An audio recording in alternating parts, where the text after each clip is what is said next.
Tantor Audio, a division of Recorded Books, presents Counterops by Michael Anderle, T.R. Cameron, and Martha Carr. Narrated by Traci Odom. Chapter 1. The faint buzz of Kayleigh's drone was faintly audible over the sounds of revelry emanating from the ramshackle construction ahead. The faded metal sides and broken windows of the warehouse suggested that the structure had been abandoned. The skeleton of the building provided the perfect camouflage to hide the lawbreakers within. Not just any lawbreakers. Lucrative lawbreakers. The feed from the drone played in a small window on Diana's AR display glasses. The structure and 30 or so feet on either side were easily visible. Tony crept silently toward the back using all his years of experience as a former detective, while Kara approached from the left using the stealth tactics she'd learned in her military service. The team leader couldn't see Wrath or Max. Both were well hidden somewhere on the right of the building as backup.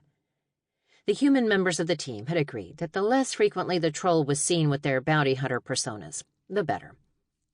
Wrath had not agreed, and had insisted that he should be a part of all the missions, for training purposes, of course. Must train. He wasn't wrong. They all needed to keep their skills sharp to deal with the escalating challenges they faced. And, in this case, that need resulted in a hidden troll and borzoi ready to step in if required. The pair had talent. Diana couldn't see them on the feed at all. Her attention was pulled away from the search as the others finally reached their positions and tapped their own AR glasses to send the signal to her device that they were ready. The cursors over their positions on the overview pulsed and rippled in response. Kayleigh's vibrant voice carried over the comms. Another benefit of scoring such a great tech was all the added support she could bring to their cover operations. Bounty hunting wasn't an easy business, after all. Once Diana had replaced the blonde's tech after their last adventure, she was only too happy to assist where she could. Okay, the drone shows a ton of heat signatures inside. I managed a quick dip to look in a window, and they're all behaving stupidly in there. Drinking, dancing, throwing things, and generally partying it up. Diana made sure the sleeves of her two-world security shirt were pulled down to hide the skin where the glyphs appeared each time she used magic. Next, she tucked the cuffs under the new clunky bracelets she wore. The jewelry brought a grin to her lips. The team had watched another Avengers movie together when she'd noticed Black Widow's wrist weapons. That had given her the idea to pass her magic off as advanced technology. She and Kayleigh had collaborated to fashion the ornaments. They glowed slightly when she called on her power, and it would be easy for the uninformed to assume that the results came from the mundane rather than the magical. The other agents had simply laughed. They're jealous. Okay, maybe they are a little silly and possibly not that helpful, but I'll take any edge I can get. Plus, they look cool. Kara's voice conveyed a lack of appreciation for their quarry's antics. Are they still partying from last night, or did they sleep and start again? It's not like the heist they pulled was particularly impressive. Tony radiated pure sarcasm. Come on now. These people are criminal rock stars, hitting 3 liquor stores one after the other and setting them ablaze to cover the theft? Genius. Diana could almost hear his eyes rolling. If only they'd realized those places have cameras, they might have gotten away with it, he added with little remorse. Wrath chimed in. Alcohol truck, flames, big bada boom. Diana laughed. Yes, the part where they lit their getaway vehicle on fire couldn't have been a high point of their evening. But it tells us 2 important things. First, they have a fire user, who we saw in the video, and second, they have someone who does water, cold air, or something that could put it out. Kara added, or one who does both. The team leader nodded. Magic users frequently stuck to their strengths, but more and more often they encountered a depth skilled in multiple varieties. Like Nylot would say, let it flow. It's already inside you. She sighed at the thought of her teacher. The training sessions with the Drow were frequent and exhausting. She felt worn out by them, so she jumped at the chance to do something more practical. Rounding up the group of low-level bounties that made up this particular ragtag gang would give her a nice adrenaline rush and paycheck. Plus, If Bryant's intel is right, and they're involved in blocking our supplies, it would be worth doing at twice the hassle. "Is there anything else before we go, Kayleigh?" she asked. "Nope, it's like we thought. The idiots are moving around in there, so I can't give you a plot, but the sentries are still in position." The defenders' locations pulsed softly on her AR display. "All right, then. Wrath, keep your eyes open. Tony and Kara, let's time it so we all reach the building at once and disable the guard nearest our entry point." She crept forward with purposeful deliberation, crossed quickly from cover to cover, then paused to reassess. The unexpected heat of the April day made her sweat under the heavy black shirt and the combat vest it concealed. She wore jeans, and an army-style utility belt held her automatic pistol in a right hip holster, while a taser hung from a matching one on the left. Her trusty Ruger was tucked into her custom boot and filled with anti-magic rounds. She had a spare magazine of the expensive bullets for the Sig Sauer, but none for the rifle. All signs indicated that this wouldn't be a threat level that required it, and they had to conserve the ammunition for more important ops. The group consisted of a few magicals and a handful of morons. At least they had the sense to post guards, if they could be called that. The sentry nearest her failed miserably. The sap spent more time looking wistfully at the revelry than scanning his surroundings. I hope the others are equally as stupid. She crept behind him, grabbed his arms, and yanked him through the doorway. The taser buzzed with electricity as the guard convulsed painfully before he finally slumped against her.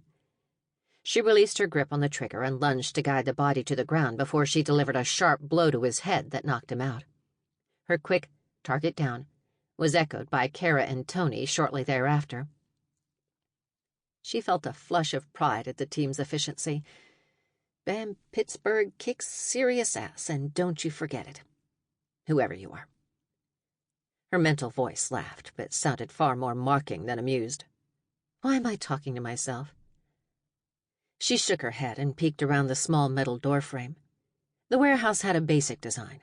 A large slab of concrete was bounded by a rectangle of vertical metal and covered by a slanted roof a couple of stories above.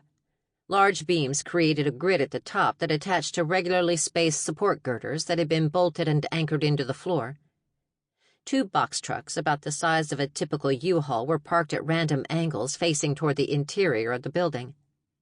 Amateurs. One of the vehicles had a long scorch mark along its left side. The blackened soot looked strangely artistic on the yellow surface. Boxes were stacked at varying heights around the revelers. The ones nearest the burned truck had been arranged into a recognizable but thoroughly unanticipated shape. A throne.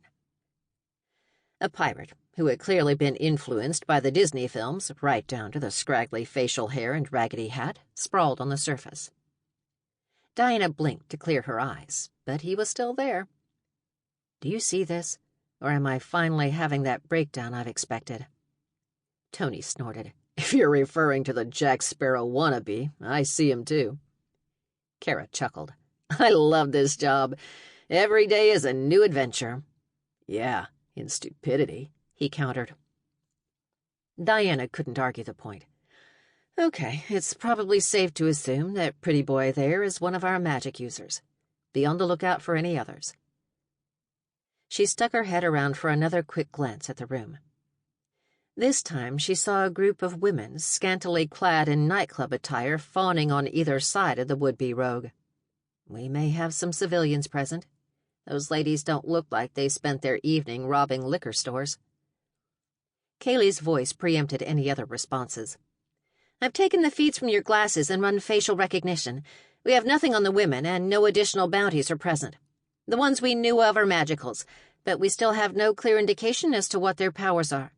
This is the second time they've been seen together. The first was when they made an identical heist on the west side of the city." Diana checked to be sure her decoy bracelets were in place. "Well, let's make it the last time. Take out the trash, then the buccaneer. Give us a 10-second countdown. We go on 0. The numbers popped into the lower right of her display. She breathed once and braced herself until the count ended. Shouting and scrambling accompanied their forced entrance on all sides. It might have been inspired in part by Tony's heavy shotgun, which discharged giant beanbags with deafening bangs that echoed in the tumult. It also might have been caused by Kara's battle cry as she leaped from the low platform she'd entered on to land beside a guard with a gun. A well-placed kick knocked his weapon aside, and she took him out of the fight with 2 squeezes of the trigger from her taser, followed by a sharp kick to the head. Diana preferred to think her own entry engendered the most chaos. She swept an arm wide to generate a wave of force that crashed over everyone in front of her. As a result, several targets lost their footing, while others were propelled into each other before they slumped in a daze on the floor. As she suspected, the power of the spell wavered and ultimately died before it reached the most important target. The pirate waved a wand negligently and muttered a word under his breath. He smirked as he rose from his pretentious throne. Silence fell as he shouted, "Hold!" He grinned at Diana and channeled the character with whom he clearly had a deeply dysfunctional parasocial relationship, including the accent. "How dare you attack my crew without provocation?" Diana scowled at him. "Robbing 3 liquor stores and burning them down is sufficient provocation, scumbag." "Plunder." "What?" "We do not rob," he said solemnly. "We plunder." He struck a dramatic pose. "You stand before the Prince of Plunder. Bow, strumpet." Her brain went into a vapor lock as she gaped in utter disbelief at the sheer stupidity and arrogance the man demonstrated. His only reply was to raise his ridiculously pointed beard a little higher. She shook her head. "You know what?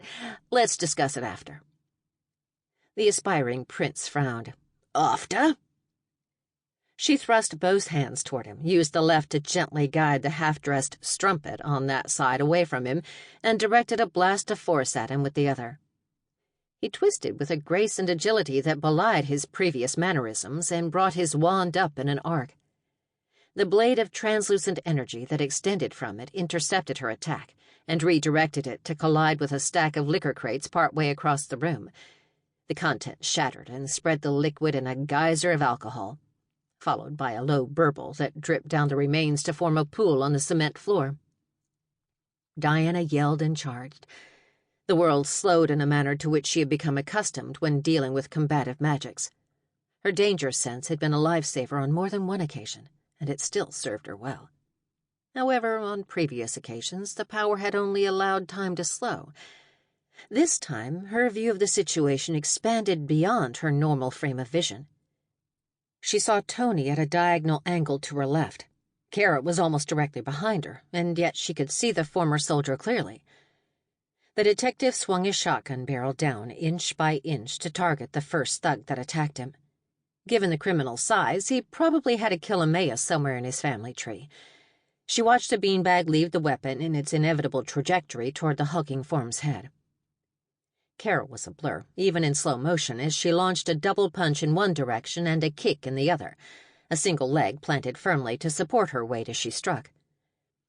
The reaction against the kick added power to the punch, and both enemies looked primed to take flight the moment time resumed its normal flow. Diana refocused on the pirate prince ahead of her. He held his force blade across his chest in a guard position, ready to intercept any attack she threw. That didn't seem overly concerning. Nothing else stood out to her, so the danger had to emanate from the wand in the hand that currently swung slowly toward her. She twisted away and slid out of its path to avoid all but the edge of the sonic assault he cast at her. Sound? What the hell? Even the near miss pushed her earpieces into complete defensive silence, and the windows at the end of the shrieking cone shattered explosively outward to let the sun stream in freely. Were she not in the middle of combat, she might even have called the effect charming as the shards spun slowly in their descent. Everything accelerated again as she completed her rotation. She released another barrage of force blasts at her opponent, but he deflected them with ease. Her telekinesis failed to steal the second wand, and Diana growled at the increasing unreliability of the move which had once been her go-to. Still, the effort allowed her to get close, so it wasn't completely worthless. The pirate fired a second sonic attack, and she conjured a buckler from the force of her will to block the physical power behind the attack, while her earpieces took care of the rest. Next, she parried the blow of the sword construct the pirate had materialized with his first wand.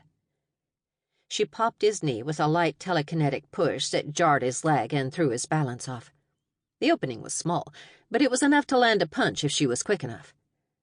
She wrapped her fist in a force blast that detonated as it struck, and the buccaneer careened backward into a swarm of henchmen who came running to his aid.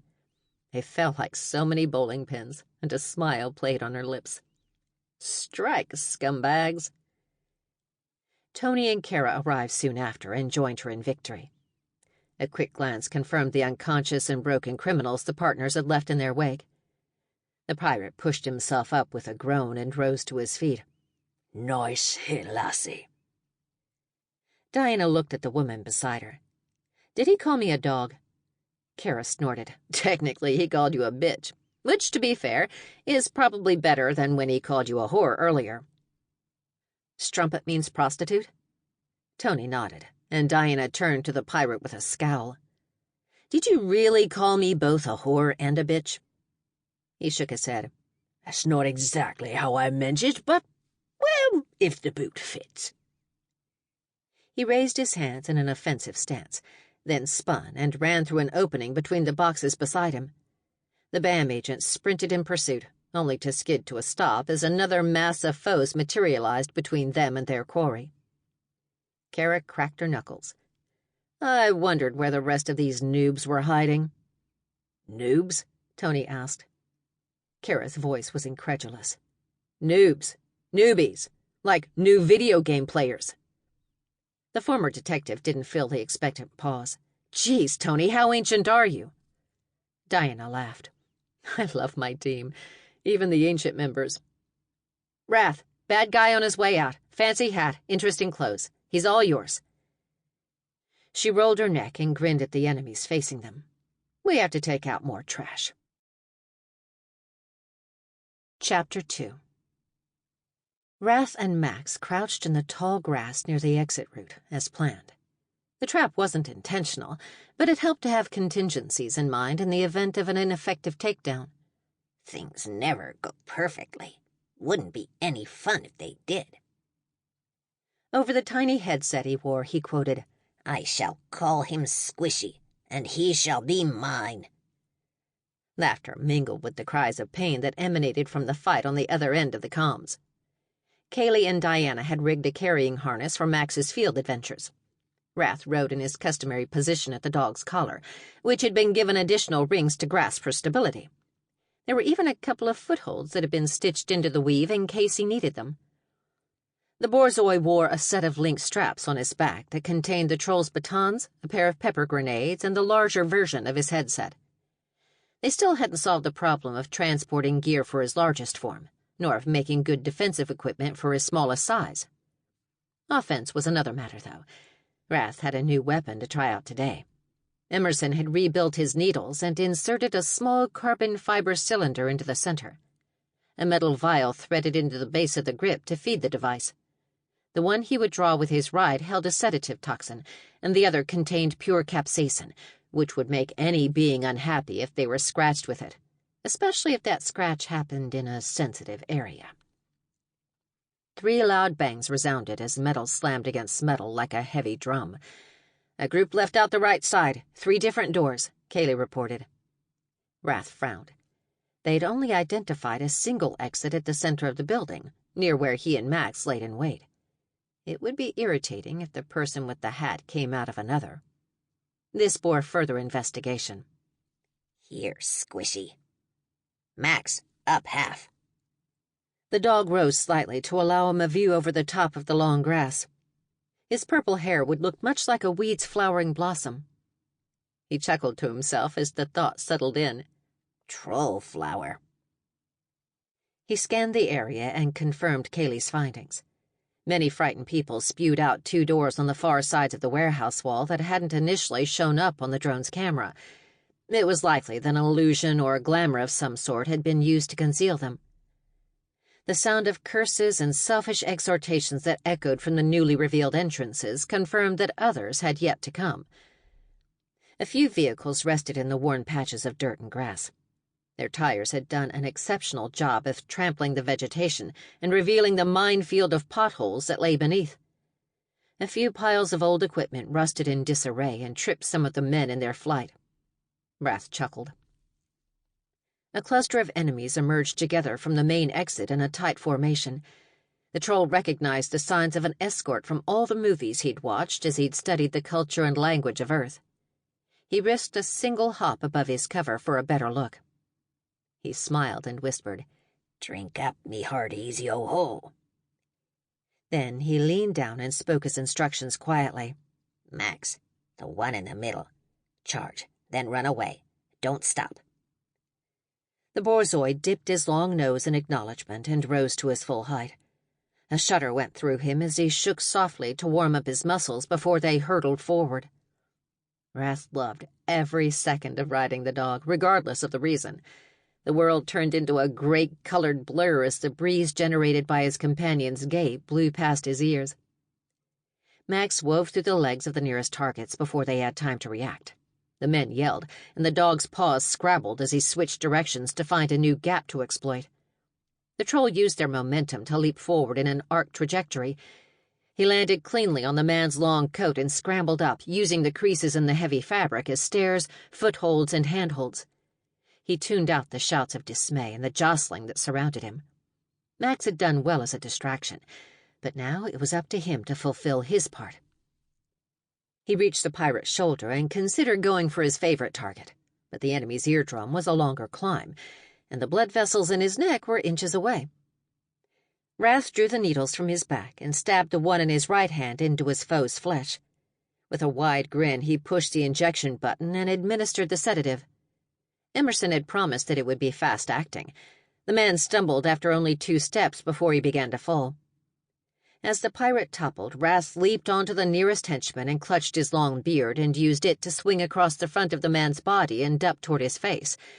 The left-hand spike licked out and drew a line of red down his foe's cheek. The man screamed as the brutal pepper extract seeped into the wound, and the diminutive assailant jumped clear with a wicked laugh. When he landed, he found himself in the middle of a circle of extended wands. Uh-oh. He dashed right, then left, but they tracked his movement. Concentrated force blasts peppered the ground without touching their pirate leader. The narrow space for evasion left the troll with only one option. He launched upward and grew. By the time he reached 3 feet, he'd landed again. His strong legs propelled him into a 2-footed kick that struck the chest of his nearest foe. He tensed and used the surface as a platform to launch at his next target. The guards were taken by surprise, and the tighter quarters made it more difficult to use their attacks without harming one another. This proved to be the case when Wrath clawed at his latest opponent's shirt and used it to flip over the man's head to avoid an incoming attack. The troll dropped to the ground and rolled to dodge the falling body. The scent of burning flesh and smoke was followed by the sight of a hole seared in the dead man's chest. He would have chuckled at the inadvertent pun, were he not so occupied with staying alive and dealing with the new use of lethal force. "Okay, done playing then." He whistled for Max and sprinted to where he'd last seen the dog. The Borzoi erupted from hiding and adjusted his angle to run directly at him. He yelled, "Max, straight draw." They had practiced many options for getting his supplies to him, and this one was the fastest and most reliable. It left him without his headset, but battles weren't for talking anyway. He pushed into a somersault over the canine. His hands found the hilts of his batons while he was upside down, and they flicked to full extension as he landed. He slid, turned, and rocketed back toward the men. They had been caught off guard by his move and the sudden death of their comrade at their own hands, but that didn't last long. The troll wove between cones of fire, bounded over spikes of ice, and spun aside to avoid force blasts. The last was the most difficult, given that the attack wasn't visible until it struck.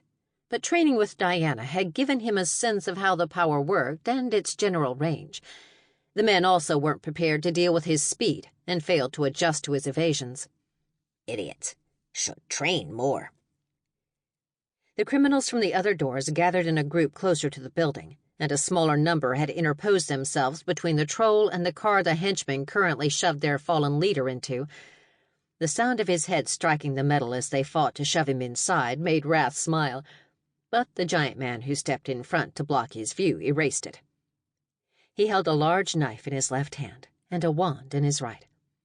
The wizard initiated his attack with a force blast, and his target spun to avoid it. This enemy was smarter, and followed up with a strong kick. The troll took the blow on a shoulder and continued the spin to burn off momentum. He rolled to complete the maneuver. A boot stomped behind his head, and he forced himself to change direction and roll back toward it. The knife scraped as it dug into the earth, and Wrath swallowed. If he hadn't changed course, that blade would have pierced him instead. He flipped to his feet and swept his batons up in a rising cross.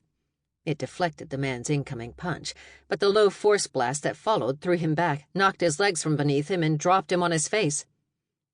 He tasted blood from his bitten lip, and a line on his leg burned like he'd been cut. Mostly, though, he was upset at his failure to guard against the magical attack. Must practice with Diana more. He rose, lunged at the man, and dodged the ranged attacks with subtle weaves. He feinted a leap, and his foe summoned a force shield to defend himself. Wrath grinned and slid low to jam his batons into the man's feet. The shock discharged with a loud snap, and his opponent tottered back and stumbled to one knee. The troll scuttled forward and rammed the tips of his batons into his adversary's chest. This time the wizard fell as the current disrupted his muscles. Wrath shocked him a third time for good measure, then knocked him out with a heavy boot. By now the other lackeys had returned to the battle. Once more the troll evaded force bolts and gouts of flame. He rolled to avoid the onslaught and ran after the dust cloud that marked the car with the pirate in it. His size increased with each step until his growth stopped a little above 7 feet. Max barked enthusiastically, and he waved as the dog followed as fast as he could run. The vehicle had to move slowly as it navigated the pockmarked yard. Too many misadventures in the potholes could easily break an axle or cause some other form of car trouble. This proved advantageous to Wrath, albeit somewhat difficult with the various attacks still launched from behind. Whenever an attack was imminent, Max would bark a warning, and Wrath would react accordingly. Acrobatics were ill-advised in this setting, and more difficult than his largest form. It left him far too vulnerable to a force blast, so he settled on rolling or somersaulting instead. The troll angled toward the left and sprinted at his top speed to cut off their escape at the exit gate. He barely managed to reach the dilapidated security booth in time. Once he was within range of the vehicle, he tensed his legs and vaulted forward to plant his feet solidly on the roof. His increased weight buckled the metal, and he struck at the windshield with both fists. The laminated safety glass spidered with obscuring cracks. He sneered as he raised his fists for another blow. One of the pirate's flunkies leaned out the window with a twin set of pistols in both hands. Wrath calculated the angles and flung himself aside as the bullets whined past him, and he tumbled through the dirt on the side of the car opposite the gunner. He growled at the departing vehicle and shook his fist once before he loped toward the building. The rest of the team was outside, wrapping up the fallen bounties. They had undertaken this operation both for setup funds and to get useful information. The former, at least, was covered. As for the latter, he doubted that the man in the costume had much intelligence to give, even if they had managed to capture him. He turned to stare down the road in the direction in which the car had vanished. Stupid squishy. When we meet again, your hat is mine. Chapter 3. The restaurant was one she'd wanted to try for some time, but hadn't had the opportunity for the trip to the suburbs to do so until now.